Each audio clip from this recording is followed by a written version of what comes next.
এটা হচ্ছে গত সোমবারের আর কি। আমি একটু বেরিয়েছিলাম আমার মার সঙ্গে, কিছু আমার কাজ ছিল। তো তারপর আমরা চলে যাই, গড়িয়াহাটেই কাজ ছিল। তারপর আমরা চলে যাই হচ্ছে কেসি দাসের একটা মিষ্টির যে দোকান আছে না গড়িয়াহাটে, সেখানে। এবার ঢুকতে গিয়ে আমি জানি নর্মাল মিষ্টির দোকান, কিন্তু তারপরে জাস্ট দরজার পর দরজা খুলে দেখছি এরকম একটা অ্যাম্বিয়েন্স, ওখানে বসে খাওয়ারও ব্যবস্থা আছে। আমি সেটা শেয়ার করলাম তোমাদের সঙ্গে, দেখো কি সুন্দর।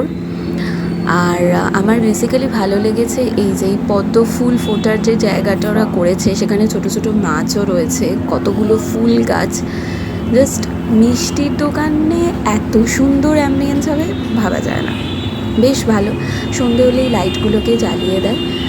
আর দোলনাটা তো আমি দেখালামই, দোলনায় বসেও কেউ ফটো টটো তুলতে পারে, মানে যথেষ্ট ফটোজেনিক একটা জায়গা।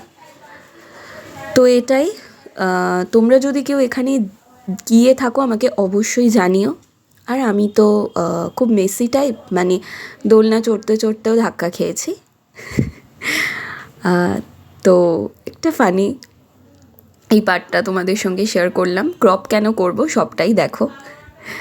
যাই হোক, তো তোমরা তোমাদের ছুটির দিনগুলো কেমন কাটাও অবশ্যই আমাকে জানিও। আমি ডেলি বেসিসে ভ্লগ, মানে আমার মানে বেরোনো বা ঘুরতে যাওয়া খুব একটা হয় না, কাজের প্রচুর চাপের জন্য হয়তো উইকে একদিন ছুটি পাই, তো সেটা হয়তো বাড়িতেই কেটে যায় কোনোভাবে। কিন্তু যখনই যাই, কিছু করি না কেন, যেখানে যাই না কেন, সেটুকুনি তোমাদের সঙ্গে শেয়ার করার চেষ্টা করি, আর সেটাই ছোট ভ্লগের মাধ্যমে দেখাই। তো ভালো লাগলে অবশ্যই আমাকে জানিও। Thank you.